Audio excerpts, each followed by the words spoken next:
చెత్త వేసేది మనం, కానీ క్లీన్ చేసేది శానిటేషన్ వర్కర్స్ అనుకుంటున్నారా? కాదు. రీసెంట్ గా సుప్రీం కోర్ట్ ఒక డైరెక్షన్ రిలీజ్ చేసింది.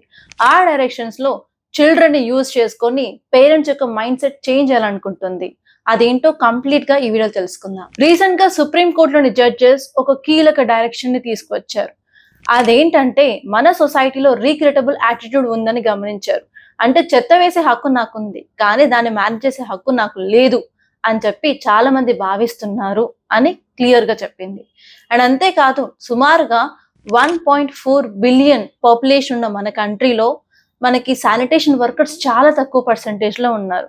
సో కాబట్టి మన దేశ ప్రజలు క్రియేట్ చేసే చెత్తని కంప్లీట్ గా క్లీన్ చేయాలి, మేనేజ్ చేయాలి, ప్రాసెస్ చేయాలి అంటే శానిటేషన్ వర్కర్స్ వల్ల కుదరదు అని చెప్పింది. అందుకే ఇప్పుడు చెత్త సమస్య ఓన్లీ కార్మికులదే కాదు, ఈవెన్ రాజ్యాంగ పరంగా కూడా ఇది తప్పే అని చెప్పింది.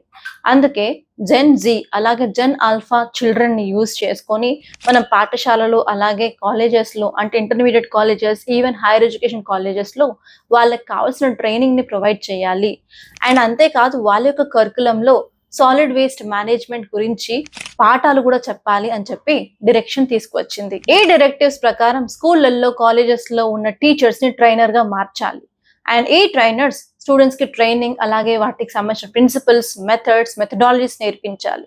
సో దట్ వాళ్ళు ఈజీగా వాళ్ళ పేరెంట్స్ ని అలాగే రిలేటివ్స్ ని మార్చడానికి యూస్ఫుల్ గా ఉంటుంది అని సుప్రీం కోర్ట్ చెప్పింది. ఇలా చేయడం వల్ల చాలా ఈజీగా అలాగే non coercive method of changing of attitude of parents అని క్లియర్ గా చెప్పింది. అలాగే పెద్ద మోతాదులో చెత్త వేసే మాల్స్ కానీ, హోటల్స్ కానీ, రెస్టారెంట్స్ కానీ వాటిని 6 వారాల్లో ఐడెంటిఫై చేయాలి అని చెప్పింది. వాళ్ళు కనుక నిబంధనలు పాటించకపోతే మాత్రం టెంపరీగా ఎలక్ట్రిసిటీ సప్లై అలాగే వాటర్ సప్లై కూడా నిలిపివేయచ్చు అని చెప్పి సుప్రీం కోర్ట్ చెప్పింది. ఒకవేళ ఈ డైరెక్టివ్స్ కనుక అమల్లోకి వచ్చినట్లయితే మన ఇంటి దగ్గర నుంచి సెగ్రిగేషన్ స్టార్ట్ అవుతుంది, అలాగే చెత్త ప్రొడక్షన్ కూడా తగ్గుతుంది. సో కోర్ట్ పాయింట్ ఆఫ్ వ్యూలో ఏంటంటే ఓన్లీ చట్టాలు మాత్రమే సరిపోవు, even behavioural changes in people is very important to bring a change అని నమ్ముతుంది. ఈ టాపిక్ యూపీఎస్సీ పాయింట్ ఆఫ్ వ్యూలో చూసుకున్నట్లయితే ఎథిక్స్ అలాగే ఎన్వైరన్మెంట్ అండ్ ఈకాలజీలో చాలా ఇంపార్టెంట్. మీకు ఈ టాపిక్ ఎలా అనిపించిందో కమెంట్ లో చెప్పండి. మీకు కనుక ఈ టాపిక్ నచ్చినట్లయితే లైక్ చేయండి, అలాగే షేర్ చేయండి. మరిన్ని ఇలాంటి కరెంట్ అఫైర్స్ అప్డేట్స్ కోసం మన ఛానల్ సబ్స్క్రైబ్ చేసుకోండి.